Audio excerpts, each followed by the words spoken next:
All right, welcome to everyone out there. I'm Tom, W5KUB. This show is about ham radio and shortwave. You're listening to and watching Amateur Radio Roundtable on our YouTube channel. And if you're out there listening, you may be listening on WBCQ shortwave on 7490 kilohertz. And we welcome you. If you're out there on shortwave listening, we really would like to hear from you. If you will, send us an email to tom@w5kub.com. tom@w5kub.com. Send us an email. We'd love to hear from you. Let us know where in the world you are and how you're hearing the station tonight. And if you're out there, again, in the chat room and on our YouTube channel, if you will, please hit that subscribe button. There should be a little arrow pointing down here somewhere down toward the subscribe button. Down here, hit that subscribe button. That will help to get more people familiar with our show there. All right, so let's see what's going on here.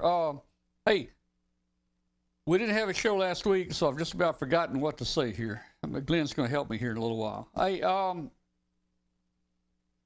our Facebook group. We got a great Facebook group. It's for shortwave listeners, it's for ham radio operators, and it's for just electronics enthusiasts. And you can find that Facebook group just by typing in W5KUB in the search bar there. Well, I just see Tom just joined in the chat room. I don't know who Tom is. I'm Tom, and I know it's not me. So welcome, Tom. Glad to have you there in the chat room. And I don't think he's been in here before. So welcome, Tom. All right. So guys, we didn't have a show last week. You may have wondered what was going on. Kathy had hip replacement. She has had a hip that's been bothering her now for a year or so, and the pain was just getting bad. And she just said, I'm gonna bite the bullet. I'm gonna go ahead and get this hip replacement. So they went in there and did a hip replacement. And if you ever look up hip replacement on the internet, there's 1,000 different roads it can go down, and you don't really know what to expect. Even the doctor said a lot of people go home the same day that we put that new hip joint in, and that wasn't our case. We stayed in the hospital 4 days, and then went home in pretty bad shape, I would say. But it's been 1 week now. 1 week today that she's come home, and she's doing great. She's walking around with a walker, kind of as an assist, but she can, walk around and do things. She's watching TV. She's, lunch, computer. She can do everything. So she's doing a lot better, and we're glad that's happening. I don't know, man. I don't know if it's the weather or what, guys. Glenn is sleepy tonight, and I've had a headache for 3 days. Maybe it's because I've been to the hospital half my time there. So, hey, the group's not doing too good tonight, but we won't talk a whole lot about it. Let's see, we got Bill coming in here. Let me get Bill in the room here. So we're not going to go into a lot of detail about it. That's just letting you guys know kind of what was going on with us last week. Hey, Glenn, how you doing, man? And you're not going to fall asleep on us, are you? No, I actually went and got coffee, and I've got to be up at 5 a.m., so this is probably not the smartest move in the world, but what the heck.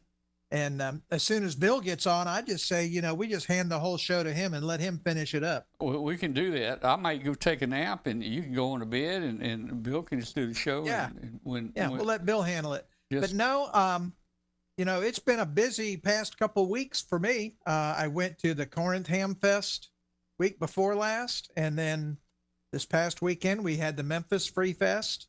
Yeah. And in the meantime, I've been working on a couple projects here in the house, and in QST next month is going to be my review of the Dr. Duino Inventor, which we had Guido Bonelli here just a couple weeks ago from Dr. Duino.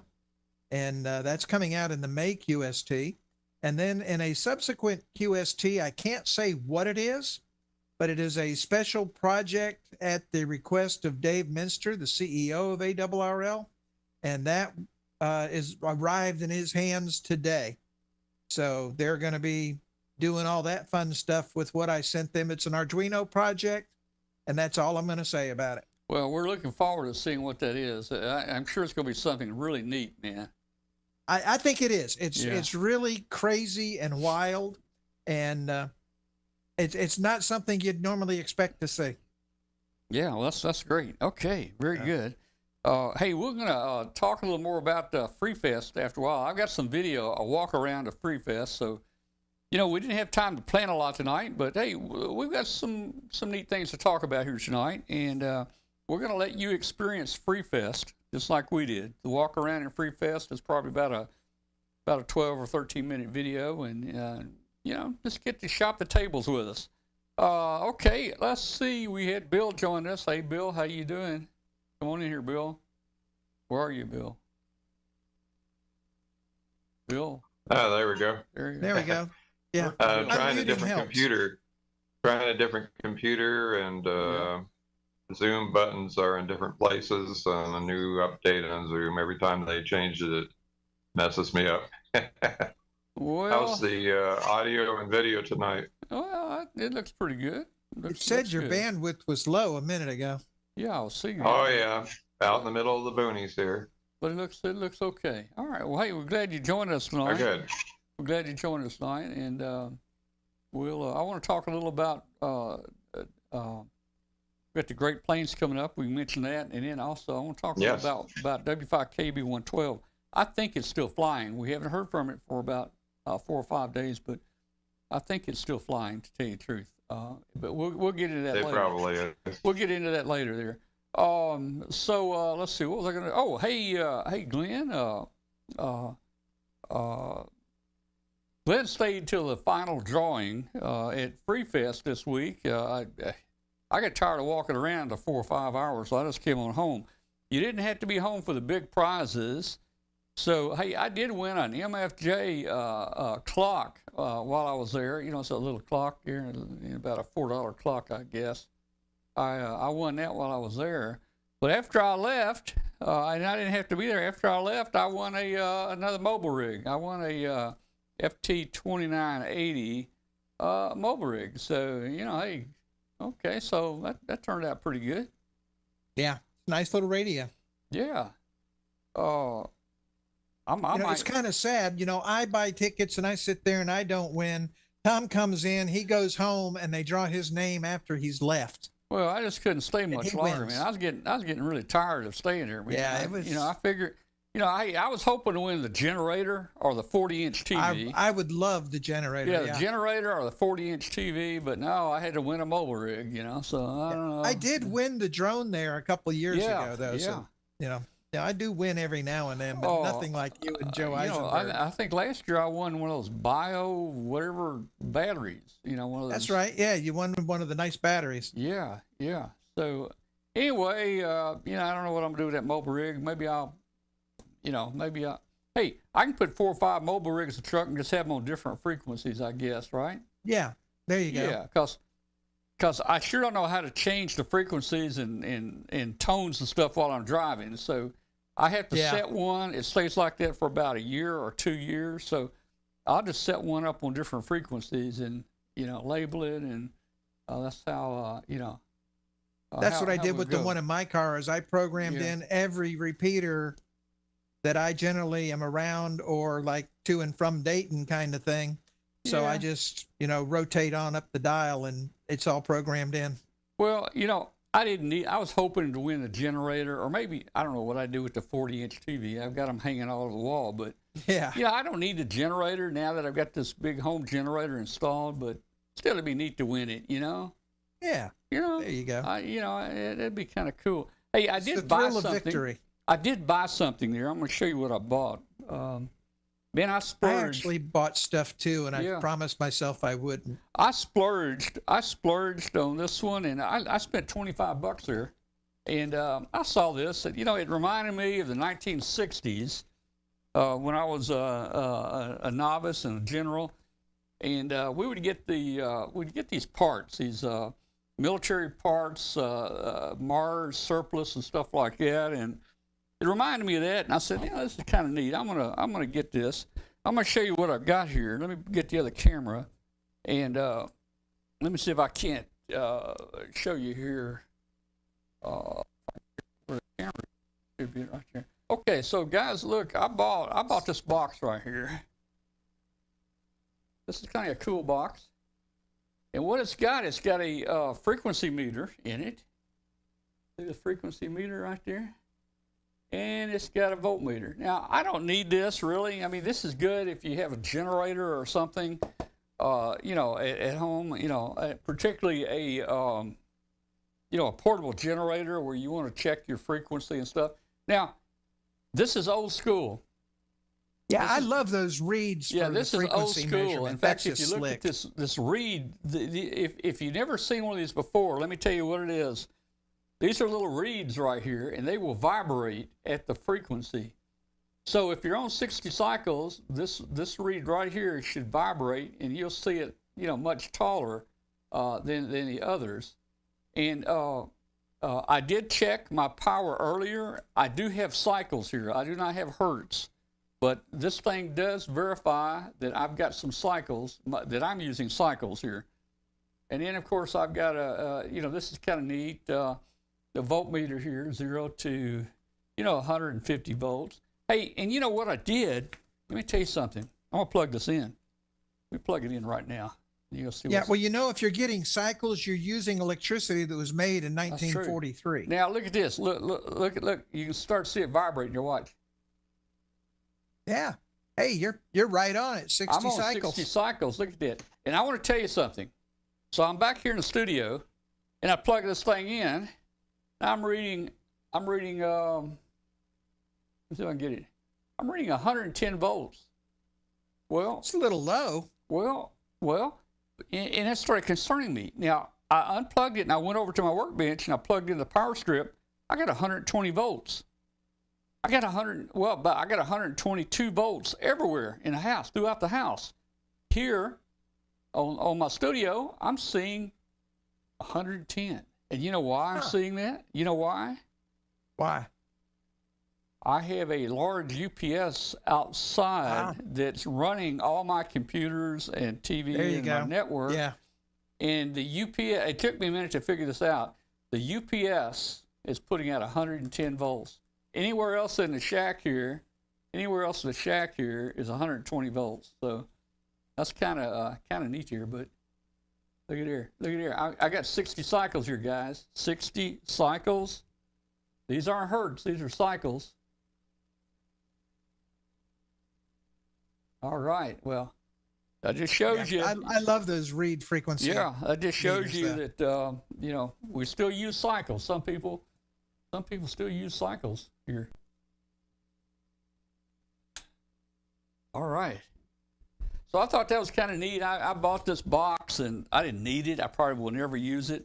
Like I said, with my generator, I don't think I will ever need it, but it's kind of neat. Maybe for field day, hey, when you guys get down parks on the, or what's that, radio day in the park, and you're running generators. Yeah, day in the park. I could bring this down here and we could I'm plug not it going to in. be outdone by Tom here. What do you got there?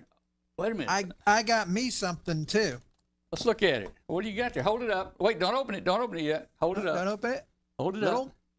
Let's see the sides. Old box. Yeah, let's see the sides. With the latch and everything. There's a clue. I see a clue. Yeah. Yeah. Give me a little peek inside. And Just a then little. we open it inside, and it has an operating manual. Woo. And it is. Look at that. A tube tester. All right. Tube tester. There we Well, go. Let me center it here. So there you cool, go. Man. A little tube tester, and believe it or not, it will test the Compactron final that's used in the HW16, and that's the one tube that I don't have a tester for, or did not have a tester for, and this will test those. So now I can test the final in the HW16 that I'm going to be refurbishing. All right. Well, I told That's what I got I told at you the guys a Hamfest. story years ago when I moved. I threw away probably over 1,000 tubes on the street for the garbage man to pick up. They were in boxes too. They weren't just Didn't we all loose. do that, Yeah. man? And I finally just got rid of my tube tester I had. I had a nice B&K tube tester and just, got rid of it. I think I sold it up at Dayton 1 year. Yeah. So, hey, in a chat room Sold there, mine to Fair Radio Sales. I sold mine to Fair Radio Sales for about 50 cents a piece, and I'm sure they've made a good profit on them. Oh gosh, 'Cause yeah. some of them were from the 30s, in the box, brand new. Yeah, yeah. And it's getting hard to find some of those that still work and stuff. Well, I see. Let's see. David, KJ4CNY. He says the generators that they used in the first comm had those meters. He said first comm. I wonder if that's the first mob. David, is that the first mob you're talking about? First mobile comm group, or maybe not? I was in the fourth mob, and yeah, all of our generators had those meters on the front. They were kind of neat to watch that thing vibrate there. Yeah. Let's see. So, But yeah, this was an old school weekend. I bought all kinds of stuff at this one. Actually, they had a parts vendor there that had really good prices on components. So I stocked up. I mean, they had a little bit of everything there, and I actually bought more this time than I have in a while. David said, yes, it was the first mob. Hey, I just happen to have a picture of me in the fourth mob. Look at this. This is my early days, guys. My early days. There you go, fourth mob, man. You might read on the box here. It says fourth mob somewhere. I've got a hot plate there that they don't want you to have a hot plate, because when I plug a hot plate in, even those are some big generators, but man, when I turn that hot plate on, that generator would go, and the lights would go out, and I turn the generator off, and next thing I know, somebody would be opening the tent door and saying, "Anybody here got a hot plate?" And everybody said, "No, we don't have one." No, we don't have one. So anyway, so I quit taking the hot plate. Yeah. We used to carry our own food. We had C rations, but who wants to eat C rations when you can really have, take some good food with you, Oh, man, that was the good old days back there, man. Let's see.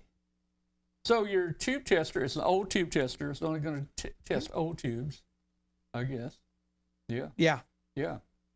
But that's the key is, the HW16 is an old radio. I mean, it's 60s era. Yeah. And I got the capacitor kit for it. And my plan is to recap it, test it, and then put it on the air. But then it's going to get an Arduino for its VFO to eliminate the chirp and everything. And so it's going to be modernized for a CW rig. Yeah. Yeah. And it may even do JT65. Now, how many minds is that going to blow, having an HW16 that does JT65? I don't know, man. Is it going to drift a little, maybe? Oh, probably a little bit. Yeah, probably a little bit. No, not on JT65. It won't drift an inch. Yeah. I'm looking at the chat room there. Let's see what's going on in the chat room. Because it's going to be running the DDS module. Yeah. Warmy. Oh, no. R-A-R-M-Y. Our Army. Oh, our grew Army. up on C rations. All right, he grew up on C rations. We ate a lot of C rations, and a lot of C rations. Did you guys get any CS Riot gas? They used the CS Riot gas on us. That was a lot of fun. Let's see. First rig was the HW16. Yeah, that was mine too. Yeah. Hey.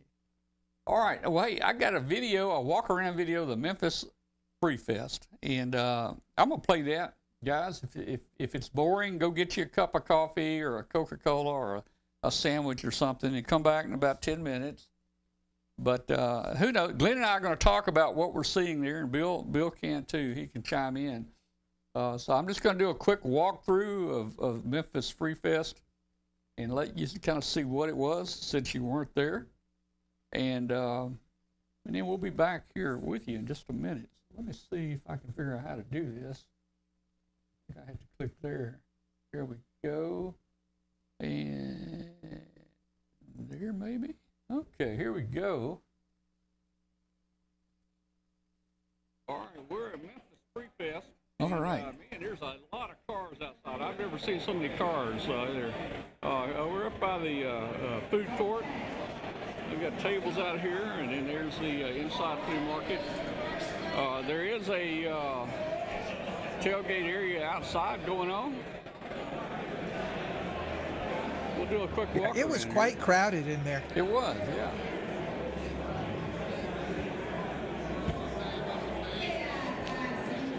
There's some 6-meter loops. Yeah. You know, this hamfest only lasts from 9 o'clock to 3 o'clock p.m. Saturday only. Yeah, which to me for them is the right amount of time, and they have some really good door prizes.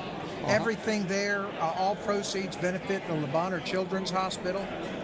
You know, so it's really a great cause. Yeah. All proceeds go to Le Bonheur Children's Hospital. Yeah. Let's see if we can pick out. Let's see if we can pick out anything here we can recognize. You know. Oh, this guy here had some really cool LED and laser toys and stuff. Look at that flashlight, man. I should have got that spotlight. That would have been cool. Yeah, I mean, yeah, you know, you could use that in World War II to spot bombers in the sky. Yeah, you could have. You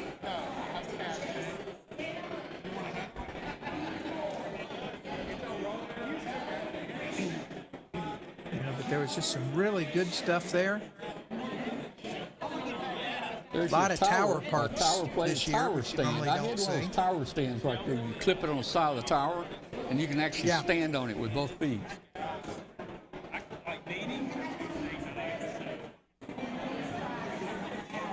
And look at the LED signs this guy's got. I wanted really that big cool. sign back there.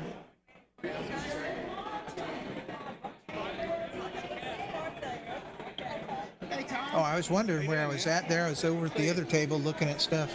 Yeah.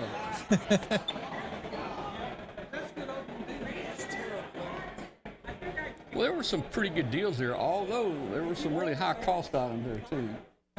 Yeah, there were, but by and large, you know, the component prices there from the component vendor was just fabulous. $1 for 100 resistors. Yeah, here's some old radios here. Yeah, they had the Collins stuff and the Hammerlin stuff. They had a. I had one of these at S38 or something. That was an S58, I believe, or something. That's not a 38. I had one of those. I don't know what happened to it, man. And then at the front of that table, they had the two of the Drake TR2s, or T2 and R2.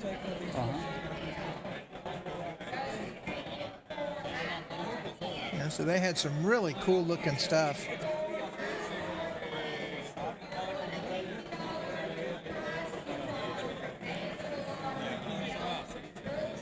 And they had a Dentron amp there at a pretty good price. Hey, they had a Alpha 86 amp here, just like the one I bought there a couple years ago. Guy wanted $3,000 for it. That's a little bit much for me. I paid $600 for it. No, I'm not gonna buy it, man. You buy it. You buy it, man. I'll see you in a little while.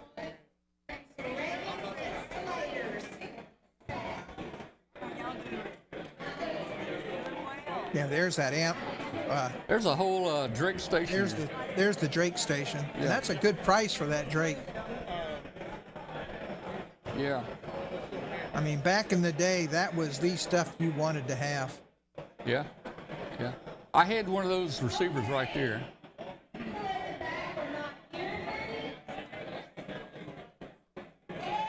Yeah, I mean, there's some good-looking stuff from those folks there. Yeah.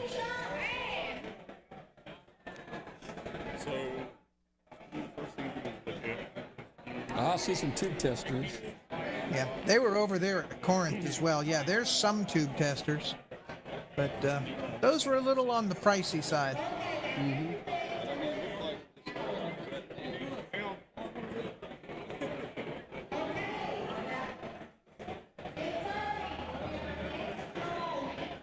But, you know, there was people were buying a lot of stuff. Just about everybody sold a lot of stuff.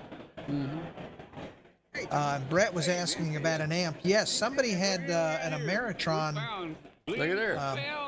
Look at there. Hey. We found old Glenn there. Hey, Danny. Buying stuff. Hey, Danny, you buying stuff? What do you get there? Tube checker? Yeah. Oh, a little tube checker, man. Yeah, just need some tubes now. I have them. Do you? Hey.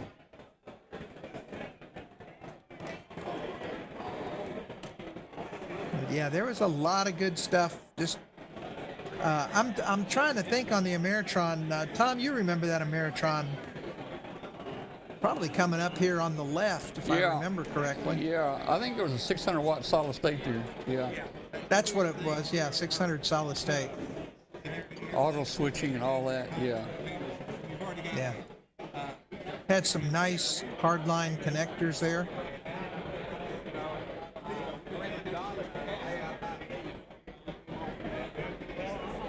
And I think that's what I like this year is a really good diversity in the equipment there.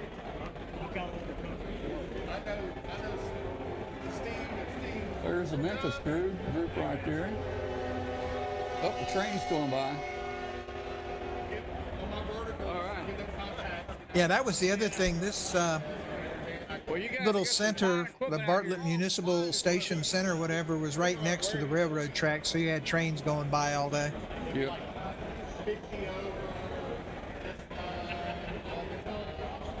There's a VFO for the Atlas Right. 210 or Atlas radios. Somebody else there had an Atlas 210 and the power supply, base for it. He tried to give away that monitor. Nobody would take it. He tried to give it away, but well, hardly anybody's running that stuff anymore. yeah. That was a Yaesu 3000. Nice looking radio.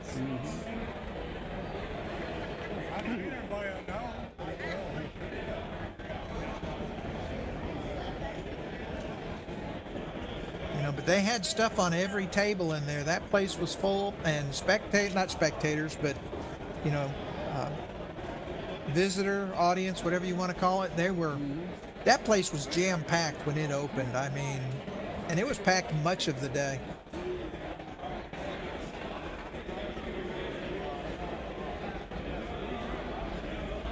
There's a little Heathkit foam patch right there, I think. Yeah, you still see those, but who uses those anymore? Yeah. There was a day when we would have killed for those things. Yeah, I got a couple of those on eBay to sell. I think the foam patch. But by and large, you can see the component vendor there on the right, and their prices were really, really good. Man, I tell you, he sure has little containers for everything. Yeah, if you needed capacitors, there they were. A while to set that up, man. Yeah, a lot of stuff that they had. They had Zeners, diodes, MOSFETs, resistors, caps. Quite a bit. Here's the Alpha 86 coming up. This is it's coming up next. Right, no, that's not it. Right, coming up next. That's a really nice amp. That's yeah. I bought that a couple years ago. There, I paid $600 for it. That thing, you can lay a brick on the key and walk away and come back a month later, man. Right. Yeah, but I thought that price was a little bit high. I think that's a little high, man. I really do. Maybe new, that would be a good price new.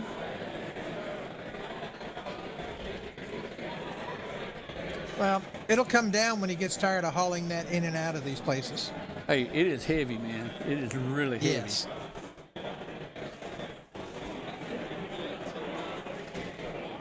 But as you can see, they just had a really good selection of stuff to buy. Yeah, they had the Mirage mobile amplifiers for 2 meters. Yeah. The 3016, which is a 160 watt 2 meter amp. And like I say, it was just a well attended event this year. I heard at 8 o'clock in the morning, before they even opened the doors, they had already raised $4,000 for Le Bonheur, and that was before Tom got there. Oh yeah, yeah. So that means they probably raised $6,000-$7,000. They have. For Le Bonheur. I have no idea what that is. That is a DTMF controller for Touchtone. Touchtone decoder and controller. Yep.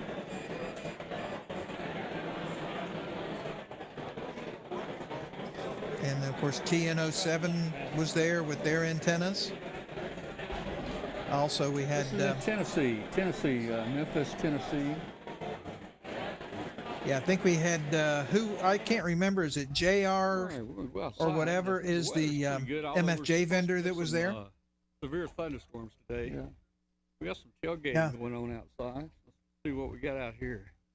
The outside was gorgeous this year. The weather couldn't have been better. Yeah, it was good. And this was in Memphis, Tennessee, Ken, over in Bartlett.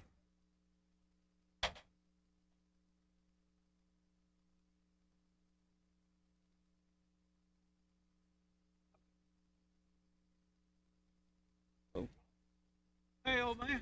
How you doing? Doing pretty good, man. We're gonna get you on the show Tuesday night here. Yeah.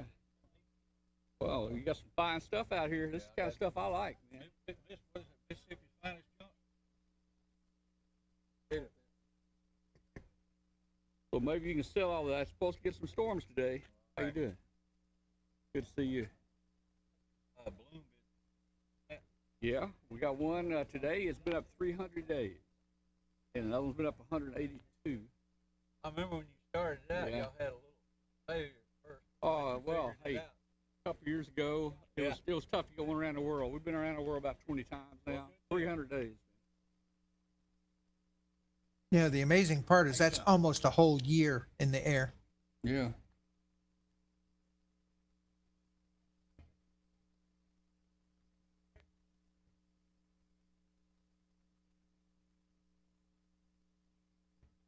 Couple bencher keyers right there. They were really nice. There's your shortwave radio. Yeah, they had several really nice ones there. Mhm.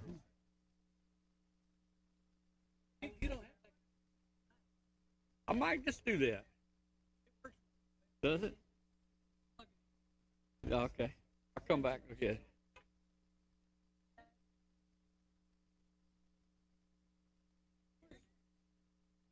I'll come back just a second. 1 second.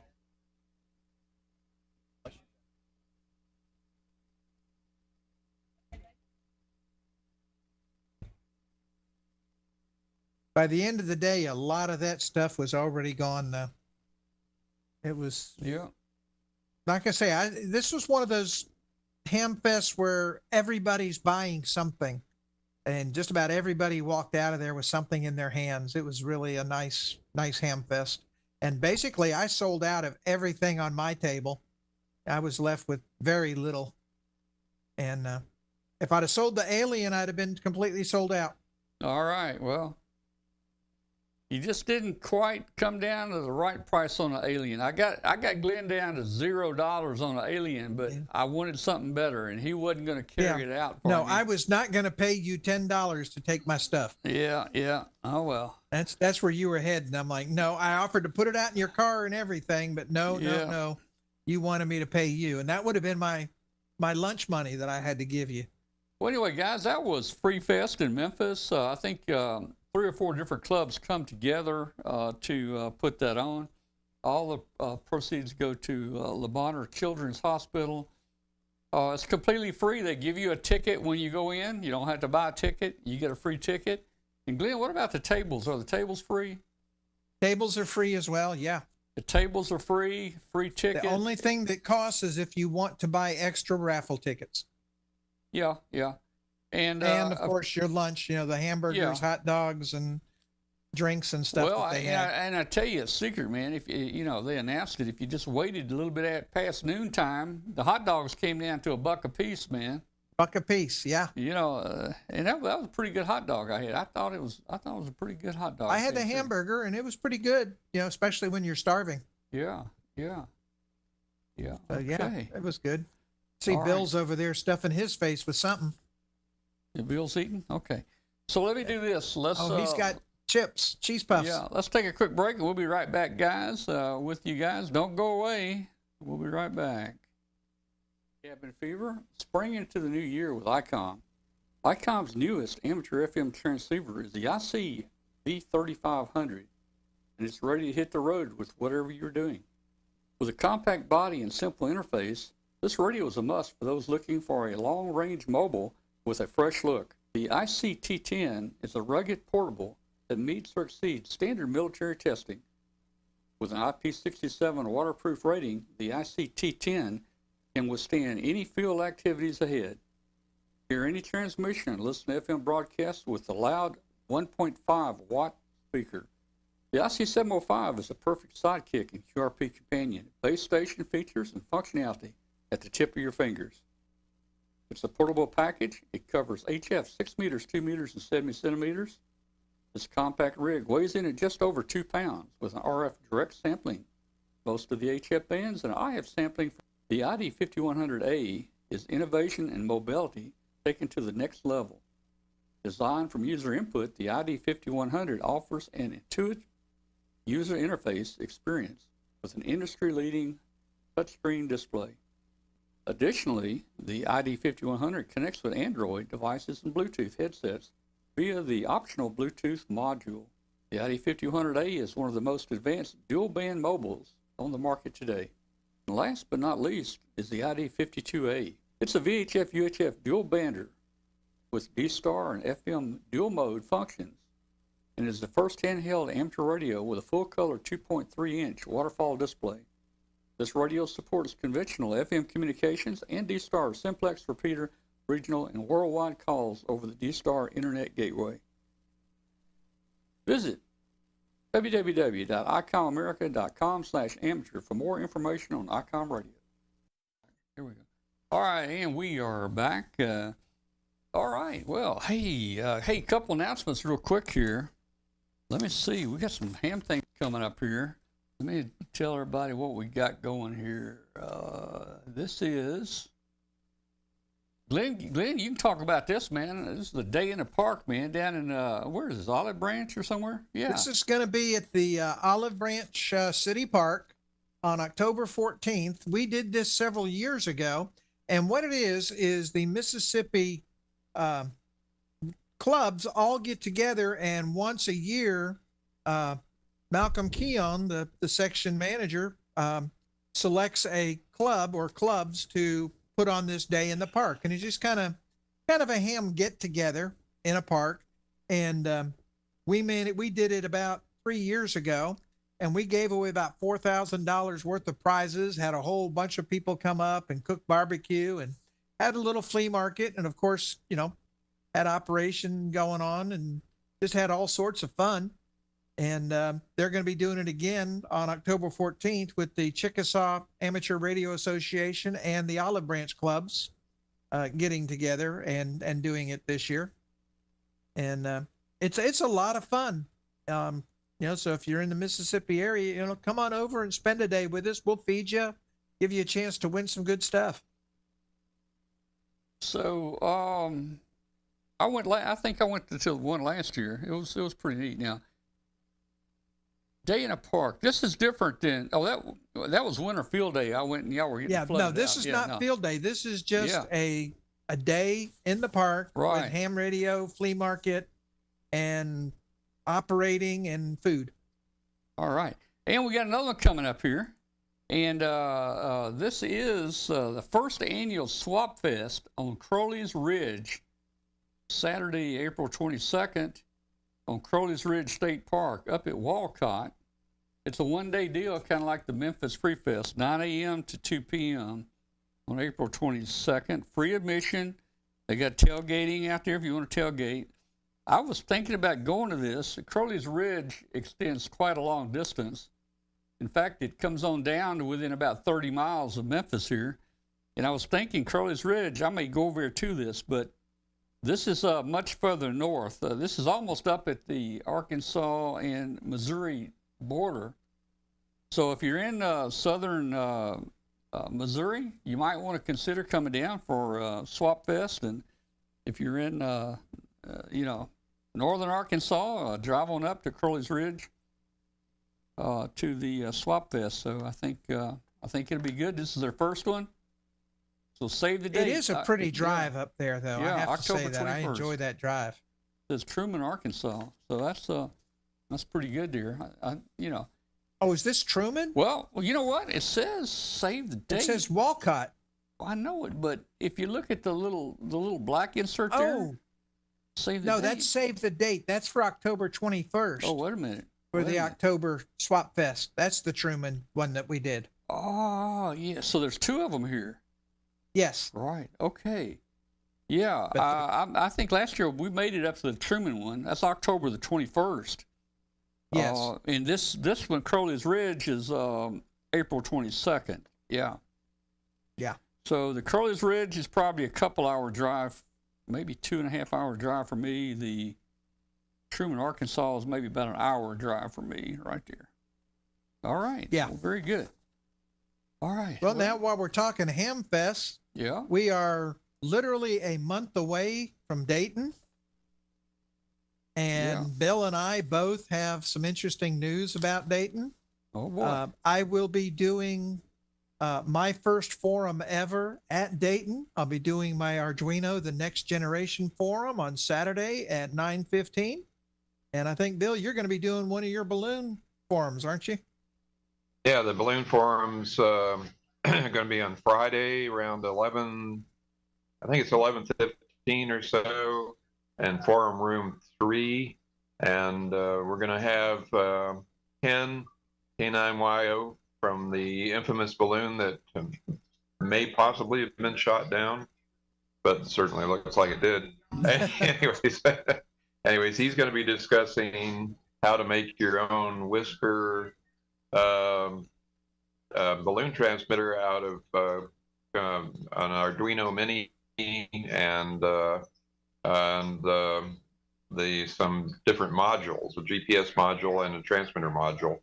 that's And gonna he's be going to cool. show how to do that. It ought to be an interesting talk. But he's from the North Illinois Bottle Cap Balloon Brigade. So that Is was it all over the true news. that he's got live video of the incoming missile to that balloon? No, I don't think so. That would be quite a footage if he did. Yeah. Yeah. And then the other thing we've got going, so that's, and we're going to do 2 Pico balloon launches, one APRS and one 10-meter Whisper. I launched a 10-meter Whisper balloon 8 days ago from my pasture behind the house, and it made it to Midway Island and then headed down directly to the tropics and hit a storm and got knocked out of the sky. Oh, bummer. But every day for the past 8 days, I've had tremendous around the world coverage on 10 meters. 10 meters has been open phenomenally. In fact, it does better, particularly in that area we call the stands, Kazakhstan and Pakistan, where it's really poor coverage. I had great coverage because I was being heard in Europe and Australia and Japan and Korea. And it's 10 meters has been phenomenal. The other thing we got going is the Great Plains Super Launch, which is in June 16th and 17th here in Huntsville, Alabama this year. It normally is in one of the Great Plains states, Kansas or Colorado or Iowa, Nebraska. But this year we're bringing it to Huntsville, Alabama. Friday, June 16th will be the forum where we're going to have all kinds of talks about ham radio payloads that can be flown on balloons. And then we're going to have a super launch event Saturday morning where we're going to launch upwards of 10 latex weather balloons and several Pico balloons. And for those of you who'd like to come out and launch a Pico balloon payload, the lifting gas is free. So Tom, come on over on June, put that on your calendar. Well, and we're going to have a tour of the Severe Weather Institute and the Space and Rocket Museum. Oh, that should be fun. Part of that. This website to register for it is superlaunch.org, and the registration link is now open. All right. Very Well, we cool. may see you there. I don't know. And oh, by the way, Bill, I need some information. What's that? I need some information on a balloon. Give me all the specs. I sent you an email. I need them to put it on our map that we're testing. But I need the date of launch. I need the telemetry 1 and 3. I need the time slot. Yeah, I need all okay. that. I need all that information. That information has to be put into the map. Okay.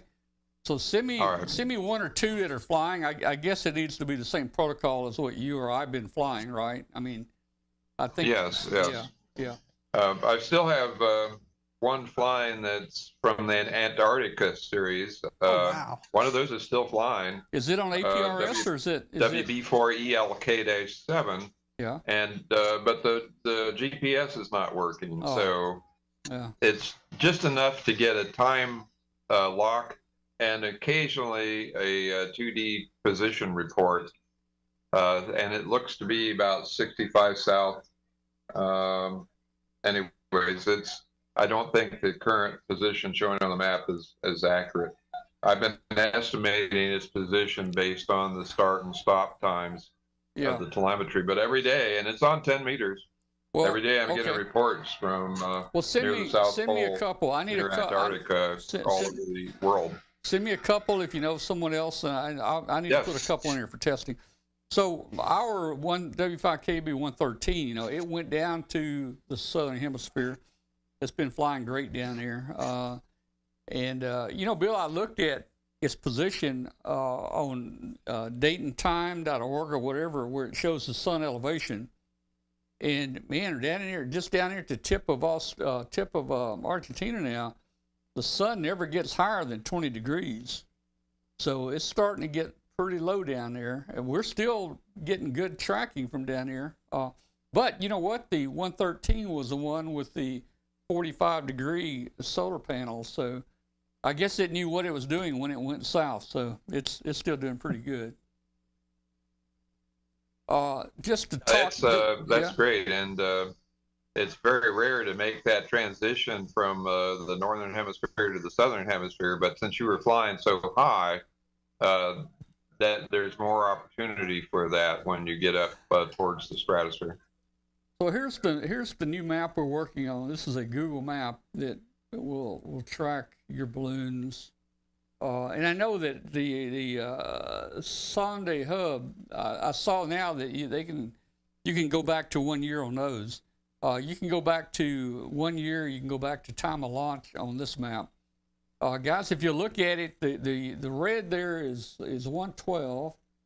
Now 112, my problem with 112 is it had a software bug since day one. And there were many days that we might only get 1 or 2 transmissions per day. Some days we might not get any. But it's been doing really good. And it, as Bill mentioned, I think this week it crossed the stands probably. And that is just really hard to pick them up there. I think maybe we lost part of an antenna. And because of that, it's going to be very weak. What few transmissions get out. So I think there will be occasionally people like in the U.S. and stuff that will pick them up when they go over. So I think tracking is going to be a little limited. If you look at the green line here, you can see the green line started up in the northern hemisphere. It went around the Earth about 4 times, and then it took a dive and it went down to the southern hemisphere, and it's almost down in Antarctica there on a couple of the routes there. So that's a surprising one there, and that one's running a 100 milliwatt transmitter, and also it has 45-degree solar panels for low angle sun elevation. And the sun elevation down here is 20 degrees or less right now. It never gets higher than about 20 degrees. So we're starting to get into winter down there. So I don't know if it's going to keep transmitting. Maybe it will. We'll see. But I'm 112. I haven't heard from it for about 4 or 5 days now. I'm hoping. I think it should be over the Pacific somewhere right now. That's not a great place with a weak signal to get reports from, but I'm hoping that it will pick up. Somebody will pick it up as it gets closer to the U.S. So that's where we are there. And hey, we still have the Huey, Dewey, and Louie T-shirts. You know, if you guys want the Huey, Dewey, and Louie T-shirts, aren't there? They're $199 each. Glenn, did you say you wanted 2 of them? Yeah, I'll trade you an alien for one. Oh, okay. We might can work something out there. All right. So, hey, that's the update. That's the update on 112 there. One of the things I got to do and your home life comes before everything else. And of course, with Kathy's surgery here last week and me having a headache, I think it's sinus or something. Glenn, you're not doing too good either. Man, Well, mine is the case of I have to get up at 5 a.m. to go to work. Yeah, that makes me sick right there. Anyway, so I need to get up and swap out my satellite antennas. As we discussed, I've got a different satellite system. Instead of PC sat, let me see who's in the chat room. I want to see if my friend Rick's in there. WN4. Let's see. I don't see Rick in there anyway. So I'm using this. This is that SAT. It's the satellite tracking system. This does everything that your satellite program would do. It doesn't have to connect to a computer at all. In fact, it does not connect to a computer. It's got its own little server in it, and you just, from your phone or another laptop, you can just connect right to it. You can see all the satellites. You can make satellite contacts through this thing. It will also control my my azimuth and elevation on my antenna. And let's see, I don't know if I have. Let's see what I got here. I was looking for. I got the Yaesu azimuth elevation rotor. So this sat box right here, it will actually track the satellites. The rotor's plugged directly into it. It will track the satellites, and that way I don't have to keep hitting the up down button or go left, go right button, and so forth.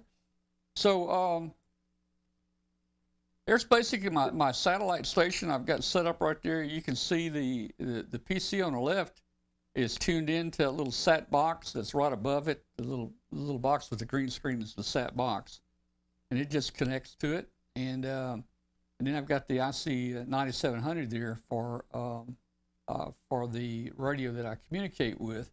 So right now out there, I just have a single 10 element 2 meter Yagi out there for my satellite, and I've got about a 14 element Yagi for 440. And these are, vertically polarized. I can't change the polarization. They're just single polarity. So my friend Rick talked me into taking some satellite antennas from him. And these are the M square satellite antennas right here. And you can see they're the cross antennas.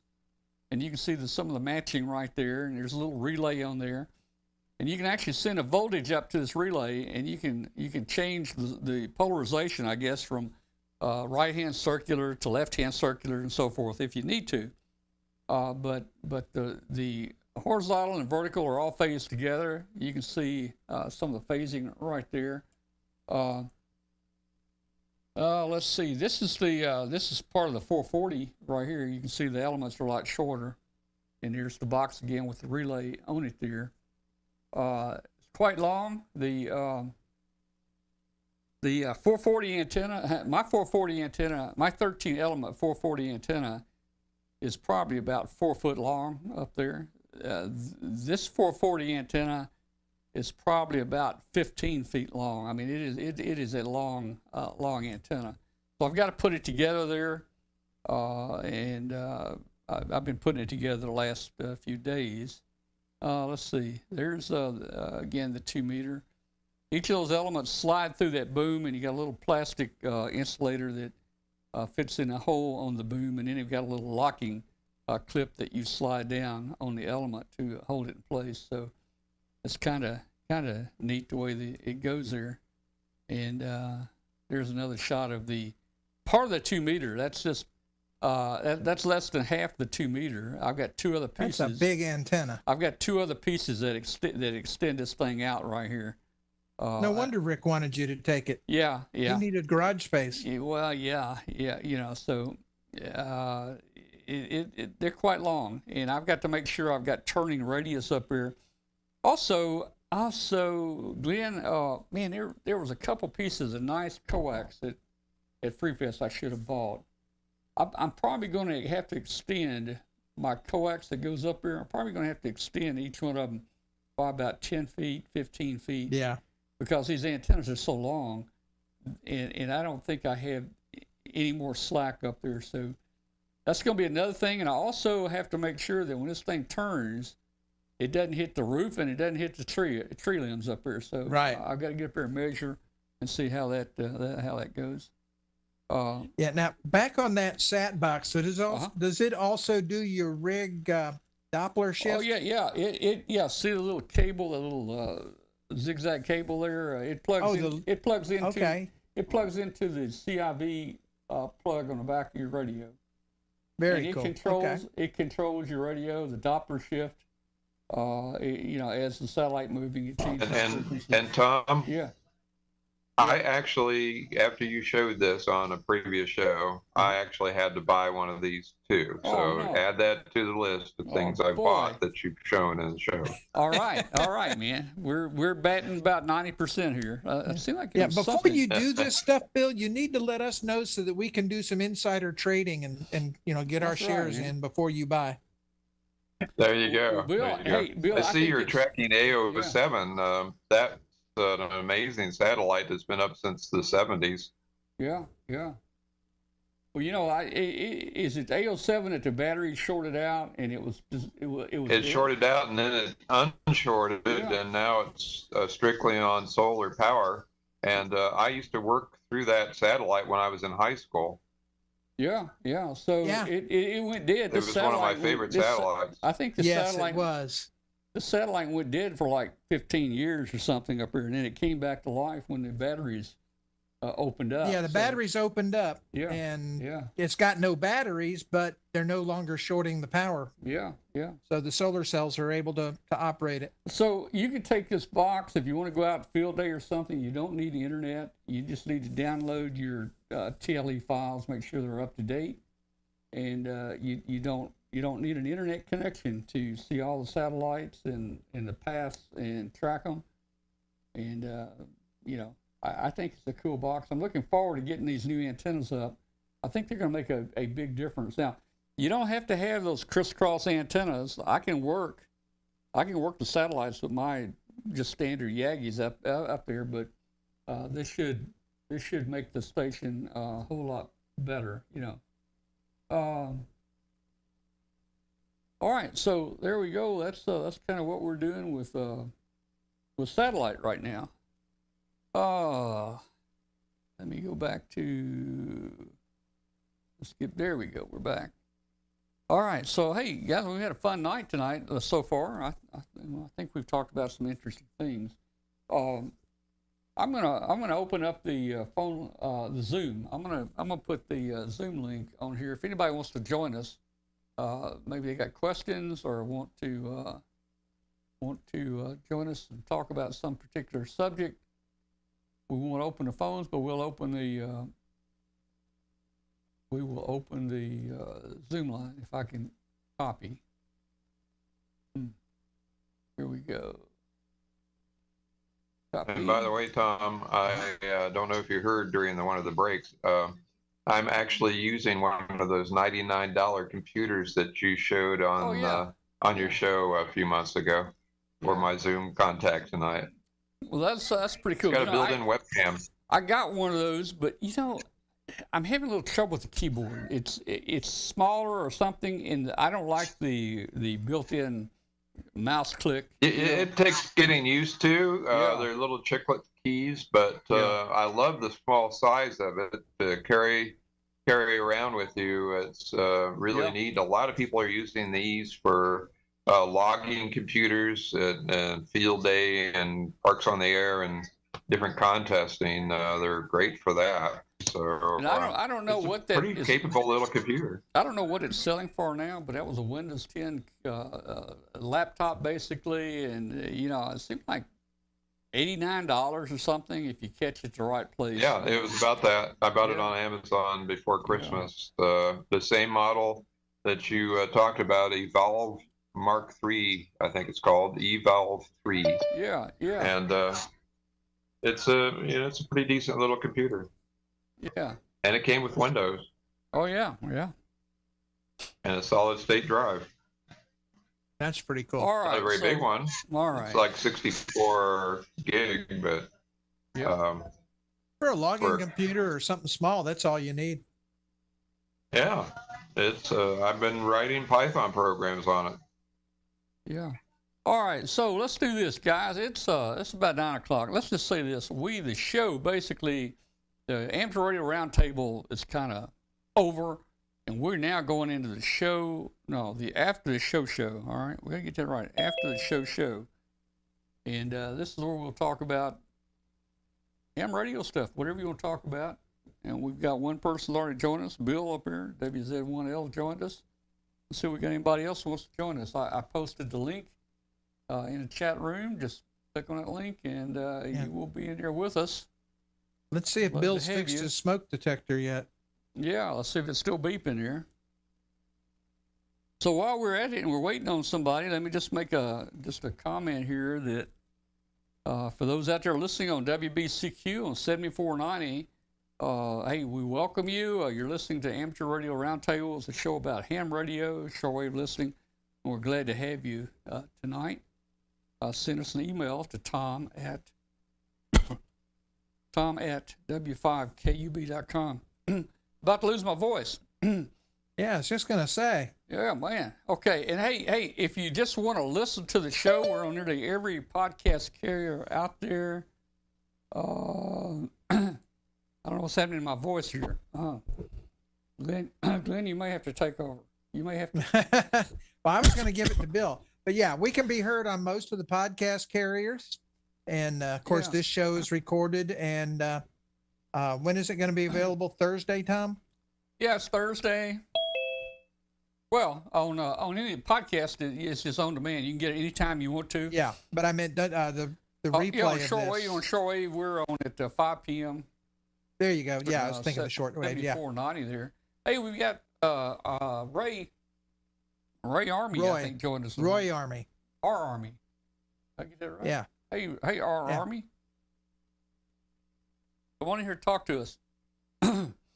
Unmute yourself. There you go. I'm muting. Let me unmute. All right. Well, now you're muted again. Yeah. There you go. There you go. How There you we guys go. doing tonight? All right, man. Now, somehow I managed to finally get you on a schedule, and I finally was able to catch you.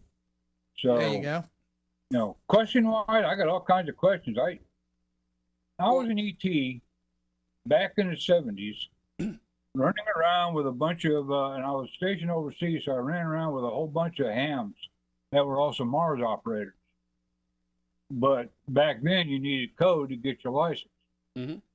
And I still haven't been able to get code. And back then, and I didn't really pursue it that much because the Navy said I didn't need a damn license. I worked HF, VHF, UHF, SHF, Mhm. VLF. So, But Yeah. now I'm retired. I got out of the Navy in 90, got into networks. Now I'm pretty much retired, sitting here. My wife still works. When she goes to work at night, I'm sitting here lonely. So it's kind of like I'm starting to get back into this shortwave listening, scanning, working on my tech license. In fact, I thought I had to step up when I found my ARL antenna handbook. But let me see, see if you can look at the date, 1979. I was going to say, yeah. Hey, you're fine. You're fine. Yeah. That stuff don't change. Kind of like, and then looking at these tests, and they're talking FT8 and all this other kind of like, where? Well, I don't see. Damn it! No, you Yeah. don't see No, FT8 in the 1979 book. Well, No. FT8 only read it had, I think, in 2019, I don't know. 2020, somewhere around Yeah, there. it's, Yeah, probably more like remember 2016. I think Packet was just starting to come out and starting to get big Yeah. back Yeah. at that time. Oh, Yeah, the Packet- internet killed that. Yeah, Packet was more like 82, 80, 82, Yeah, 84, I used to thereabouts. send, when my son was at college across 200 miles from me, I would send a packet message to him. It would take like 7 or 10 days to get there, man. Yeah. It would Holy take a crap. long time to get Wow. Oh, yeah. Packet was cool. We Oh, were actually the first ones to put a all right. digipeater up I on them. understand that. You weren't a you weren't a bulletin board type individual that could set up. Yeah, I don't know. task. I'm not a digital guy. I don't get into that digital stuff. I tried a little FT8 out here last year just to say I did some, but I don't do the digital stuff. We used to hop between digipeters, link one to another, Right. and we could get from Ohio all the way to Iowa through 10 hops. It wasn't always reliable, but we could get a message through occasionally by doing that. Yeah, It's hard to do that nowadays, but back in the early days of Packet, that was a lot of fun. Yeah, I remember we put a digipeater up on Mount Cheaha in Anniston, Alabama, and that linked Birmingham and Atlanta with one hop. I did one on a balloon, and I had people working through it over 12 states, Wow. hundreds of miles away. It was really cool. But that was one of the very first digipeters actually I used. It was a little tiny module. I forget who made it, but Well, you had GLB it making was- the PK1, and I that think was more of a well, that was a software-driven Let's type see, board more than anything else. And it then you wasn't had Cantronics. the Pack Rat. Was it an MFJ? You had No. MFJ. You had AEA. Yeah, AEA. You had Time I had an Wave. AEA PK232. I did still too. have it. You had who was it? The Cantronics KAM or something like that. Right, I had a cam, But I think and the they had GLB the. was the most popular because it would run on a 9-volt battery. And what was it? GLB. GLB, Golf Lima Bravo. They used to make the old frequency synthesizers for rigs way back then. I think that's Channelizer. what I flew. I'll have to look at it, but Yeah, it that's what we ran used. It off was- of 9 volts. It was the PK1, ran on 9 volts, looked- but the I board think- was actually more software driven than hardware. Right. Yeah. Very cool. That's what we put up on Mount Cheaha as well. Yeah. That was 80. I think it was like 85, 86. We did that. Damn. yeah. We did Mars in 1988. Yeah. Sorry, Roy. We just kind of jumped and walked all over you, didn't we? No, it's fascinating. Like I said, I was borderline. It just the technology has changed so much. You know, I Oh, sat yeah. back and I subscribed to a whole bunch of these YouTube videos on ham radio and shortwave listening and stuff, and then the prices. Oh my God! I bought an R1000. I think was when they damn near first came out in the late '70s. I was stationed up in northern Japan, and the hams there had a store in one of the local towns that was the only store up there authorized to sell out-of-band equipment because all the hams, Mars operators, were going down there and picking up open area, transmitters and receivers for Mars op. So I grabbed an R1000, had that. In fact, I used that at work because what the hell was it? I was at one place at, Misawa. I used to take care of Link 11. Now, if any of you, I know it's a Navy, I know the Navy used Link 11 a lot. And it was an anti-submarine warfare operations center that I was the tech there at. And then later, shipboard. But Link 11 is kind of like a network. And it ran HF, which is what probably prompted me to get into digital when I got out of the Navy to get a master's degree in and taught computer networking and stuff. It was very a cool. progression from the old Link 11 days. But I used to with that R1000, and because I'm the one that set the equipment up, I knew what damn frequency it was on, so I'd dial that up and then set to turn it down a little bit, because the minute it quit talking, I'm expecting a phone call to head out to the transmitter facility and replace that thing. It took me and an Airedale HE to figure out that after 3 days, the HF transmitters were dying because they had mechanical relays for the transmit and receive. Oh. And he finally, I talked to him, ran into him in the mid 80s when I went back to Japan. And he said he finally convinced the Navy to put solid state relays in there. And that's what allowed it to handle that type of constant, transmitting the duty cycle issues and stuff like that I hear you guys talking about with like FT8 and stuff. It took a solid state relay to take that transmitter or that transceiver and pop it back and forth. Hey, It, Glenn, Yeah. I believe my balloon digipeater was a PACCOM, There you go. Yeah, Okay, yep, there you go. Back a on. little 2-board set Yeah. that's stacked on each other. I had 4 of them. Well, I I probably had had I one had of everything.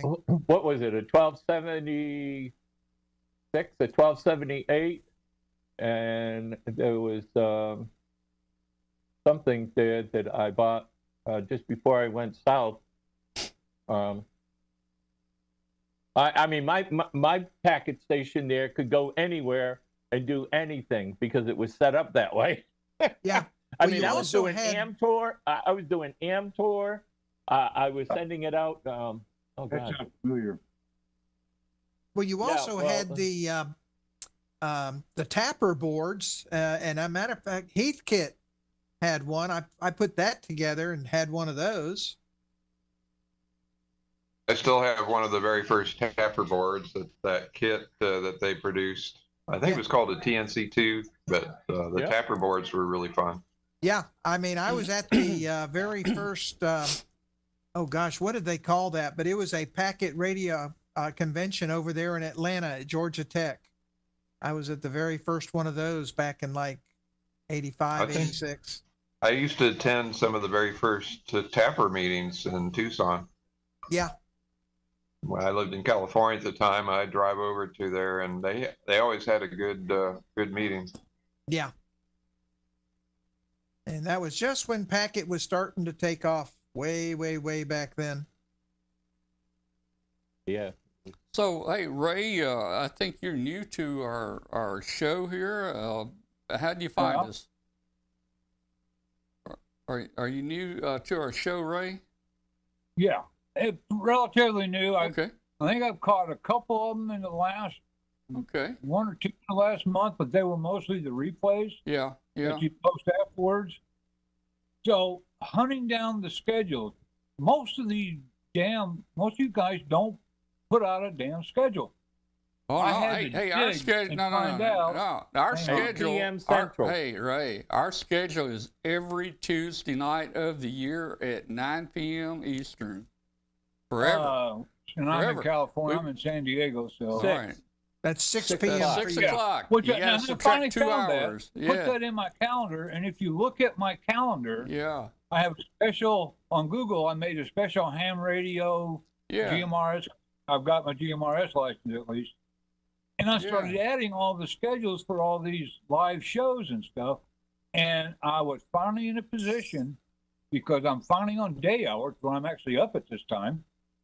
I saw that your show was coming on, chased it down, saw where the chat was over on a link on a website, chased that damn thing down, found eventually, excuse me, eventually found the chat window for your show. Yeah. Yeah. Sat back, typed a little bit in there.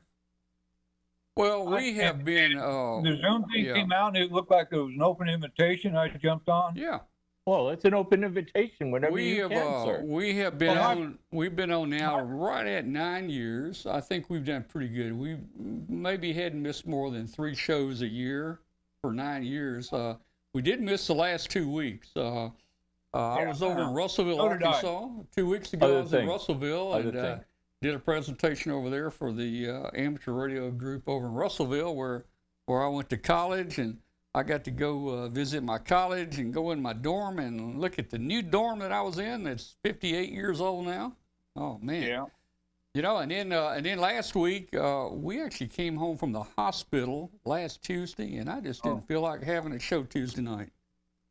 So we're back tonight, and we hope to be on every Tuesday.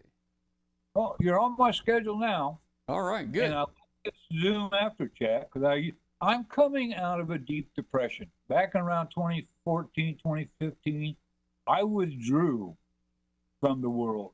And for somebody that ran 7 damn domains, I had and I used to be a reenactor doing the cowboy shows and stuff in Tombstone. If you ever made it down in that area and watched the cowboys shoot each other up. Yeah. That was a hobby I was doing. That's what I did during the 2000s. That's what I was going to do when I retired. But medically, and I used to do the mountain man camps. Medically, I can't do that anymore. I had to quit my reenacting. Those damn guns got heavier than hell. My back was killing me, arthritis in the hips and knees. Well, you know what? That happens to all of us as we get older, man. I tell you, just take care and just do the best you can. And the best thing for you is to tune in our show every Tuesday night, and we'll make you forget about all that stuff. That's what I'm hoping. Take a look at Glenn here. Now, Glenn, how you? I can tell. Yeah. I was gonna shoot it over to Glenn there. Now, Glenn is thinking about retirement, but he's thinking, well, I might not retire now. He's well, keep going back and forth. I have a $64,000 question for Glenn.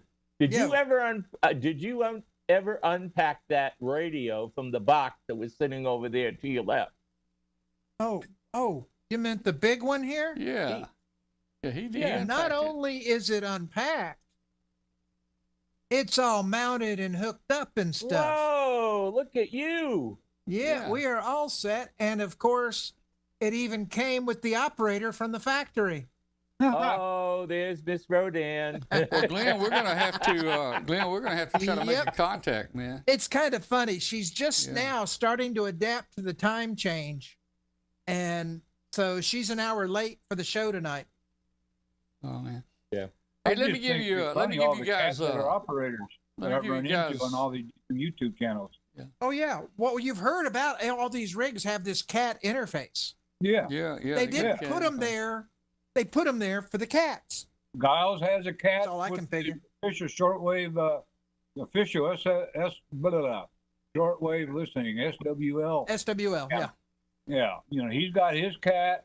I like to watch a lot of temporary offline, and that group there, they've got cats running back and forth and doing operatings and stuff like that. My cat, part of my problem too, my cat had died, so that's the reason I'm so damn lonely nowadays. All my pets died out. The wife still goes to work. In fact, that's my alarm that I always walk her out when she leaves at 7:30. I'll disappear for a little bit then. Need to get you another cat. Hey, let me just make a quick announcement. Let me make a quick announcement here, guys, to everybody. Just give you an update on Katie. We hope Katie will be back with us soon. Many people don't know it. Katie's had some fairly serious health issues. In fact, Katie went through some pretty tough surgery here about a couple of weeks ago. She's doing a lot better now, and hopefully she'll be healing and get that smile and back on our show here. So we're looking forward to having Katie back on here soon, but we're not gonna rush her there.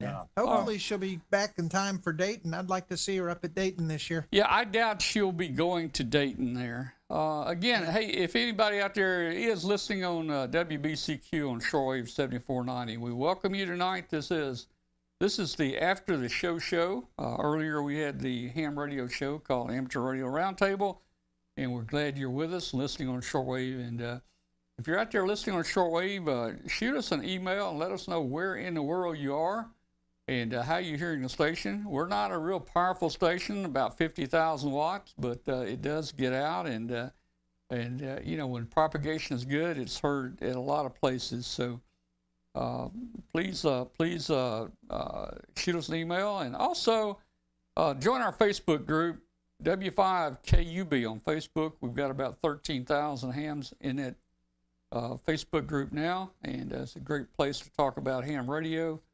We'd love to have you there, and of course join us on Tuesday nights at w5kub.com. So I got the announcements back in again. Let's see what else is going on tonight. Well, Yeah. I've got another little piece of information when we talked about Day in the Park. Yeah. Okay. I will also be doing an Arduino presentation there as well. And we probably will have some Arduino gifts to give away as Cool, part of cool. that. All right. Well, looking That's forward the to October that. And we will 14th be down event. here. We'll be Hey, down here. Glenn, and we were talking about cats and ham radio, and there is remember the 1010 Club, Oh, yes. I'm a member of it. and they have I'm a longtime member. I'm member number 2280. I'm They have 23103. 100,000. What is it? What is your number? 23103. Wow. 23,000. So yeah, I'm down there with you. Wow. Okay. Yeah, I was they- on they 10 have- meters back in 77, 78. That's when I joined. Was actually a little earlier than that, 75 or so. And but you have to work 10 people on 10 meters, and then you can apply and get your own 1010 number. And they have all kinds of contests and awards that you can get for working people on 10 meters. And their logo has all kinds of cats on it. Yeah, I I joined really back in, what was it, 85 when I upgraded to general. I got my 1010 number, and I forget what the heck it is now. I'll have to go back and look at my logbook. yeah. Oh no, back then 10 meters, that was when 10 was open back Oh, yeah. then. And oh gosh, 10 was Well, my it's- favorite band. I remember It's listening. wide open now too, and the Yes, it 1010 is. club members are usually at Dayton signing people up. So Yes. look for them at Dayton, and sometimes they come to Huntsville too. So Yeah, they were at Huntsville this year as well. yes, they were. I All right, remember how well, wide you know, open we 10 meters was mentioned- back in the late 70s. Yeah. Yes. But they can find your number, Bill. If you talk to the 1010, send them an email, and they'll find your number. It's still in their database, and they have a nice newsletter they put out. What's into my old So, call, KA4 Whiskey Golf, which is been gone since 1989. so let me, Oh, Well, I'm they'll sure they'll probably transfer still have it, and they Yeah. can reassign the number to your current call. all right, let me make an announcement here. You guys were mentioning Glenn and Bill talking about Dayton this year. Just want everybody to know so they won't be too disappointed. We are not going to Dayton this year to webcast. We've been webcasting the Dayton Hamvention for about 19 to 20 years. And during that time, Hambot, most Hamvention's given away upwards to $10,000 in prizes to our viewers. But it's a lot of work. It's a lot of expense. It cost us thousands of dollars to do that.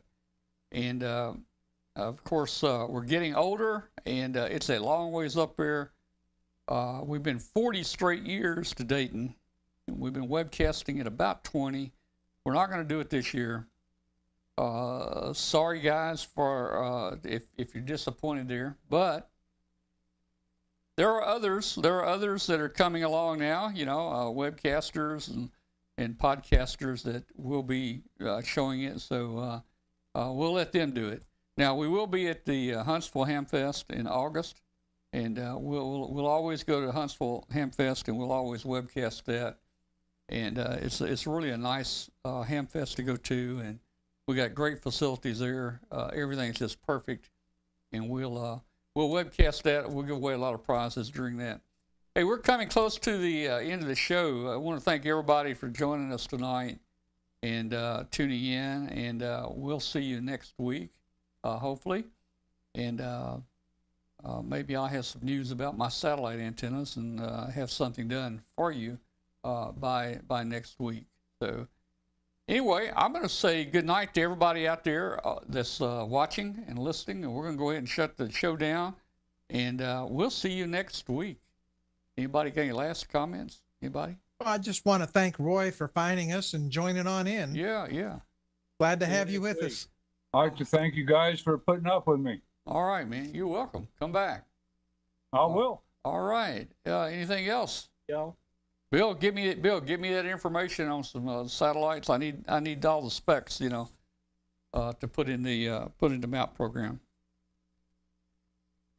If you heard me, Bill, I think Bill probably Heard Yeah, me. he'll remember. Okay. All right. Good night, everybody. Good night, everybody in the chat room. 73. We'll see you. Good night. All right. Night. Let's see.